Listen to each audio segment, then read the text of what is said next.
CM Punk's promo on SmackDown was full of enough content and material to set up multiple feuds, so we'll see what's going on there.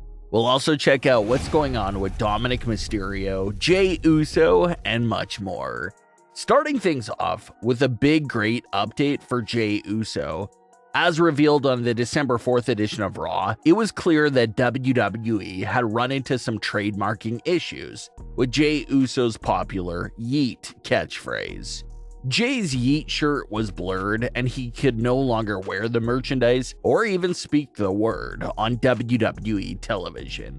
Even on WWE's The Bump that aired a few days later, Jey was censoring himself from saying the word, making it clear that there was some issues there and it was the big talk of the town all week long. But surprisingly enough, it looks like the issue was resolved within the same week. Jey Uso took to both Twitter and Instagram late Friday night to reveal that yeet has returned and has been cleared. Jey even wasted no time in wearing his yeet merchandise again during the weekend live events right after the clearance. So it was a very quick resolution of what fans expected to be a permanent ban on that term and merchandise. But Jey Uso appears to be free to loosely use yeet again in any way he so pleases. So that was great to hear about. For the second time in 2023, Dominik Mysterio has lost the NXT North American title. After the first time he lost it, Dominik was instantly placed on the hot seat by Rhea Ripley. Despite their intimate relationship, Rhea Ripley was clear to Dominik that if he didn't get the title back, he shouldn't come back to her or the Judgment Day ever again. It was an interesting little dynamic that they were setting up. But literally the next night after that on NXT, Dominik Mysterio got his title back, and just 3 days later. So we didn't get to see the tension rise between Dominik and Rhea because obviously he won the title back and made Rhea happy. So that was the end of that. But fast forward a few months later, and Dominik has once again lost the North American title to Dragon Lee. Of course, the first thing on everyone's mind, Dominik included, was how Rhea would react to this loss. Rhea tweeted that Dominik is always a winner in her eyes.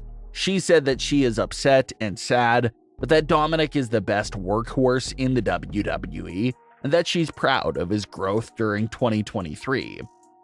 But as a lot of fans joked about in the comments of Rhea's post, it'll be interesting to see if Rhea keeps that same sort of vibe and energy going towards Dominik on WWE television during Raw.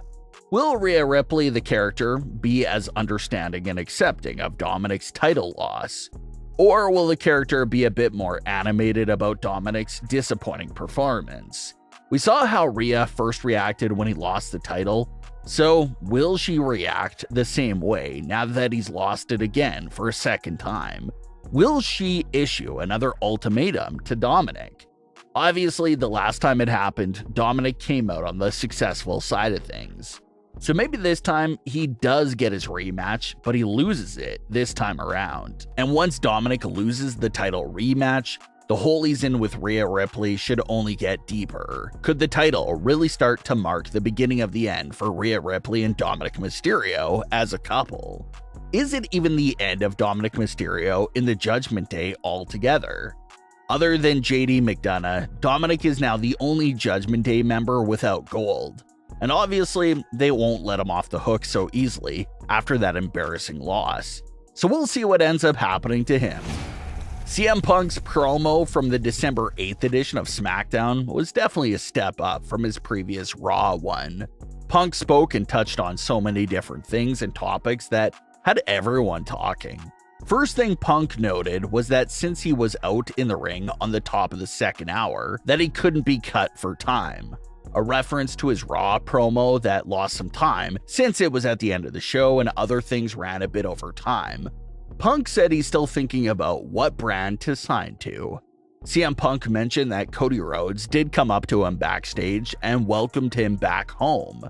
Punk wasted no time in sending shots at Roman Reigns, saying that Roman was never around anymore.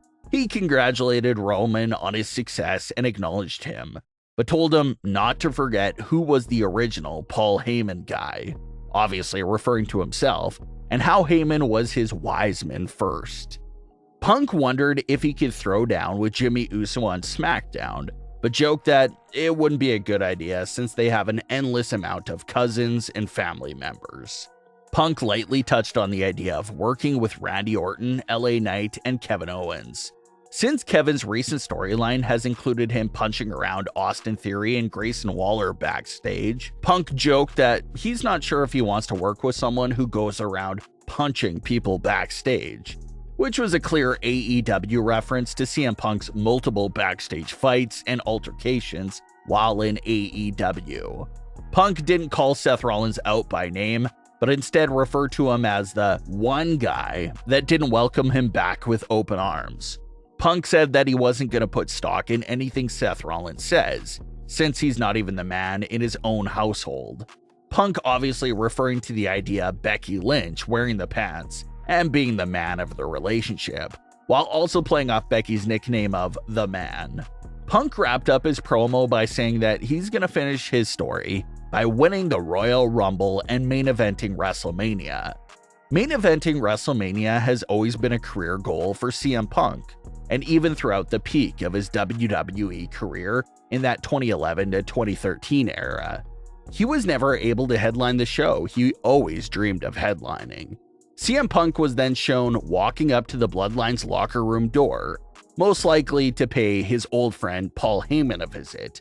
Punk raises his fist and appears to be getting ready to knock on the door, but at the very last second, he decides not to and walks away from the door to find Kevin Owens. Punk asks Kevin if he knows where Nick Aldis' office is at, and Kevin Owens doesn't help him at all. So even that little moment there is a nice way of showing a background storyline that not everyone is welcoming back Punk with open arms. Even a babyface like Kevin Owens is giving him the cold shoulder. So it does set up an interesting dynamic to place superstars into two separate categories. Those that are welcoming Punk back, and those like Seth and Kevin that aren't that warm and welcoming to him. Punk also saw Cody Rhodes in Nick's office, and Cody pointed out how they're both on the same path right now. They're both trying to finish a story that includes winning a world title and headlining WrestleMania, and they shook hands. So it's still very early in the WrestleMania season, but it looks like the two WrestleMania main events are basically confirmed, especially by that backstage segment. Cody Rhodes versus Roman Reigns will be taking place at Night 2 of WrestleMania.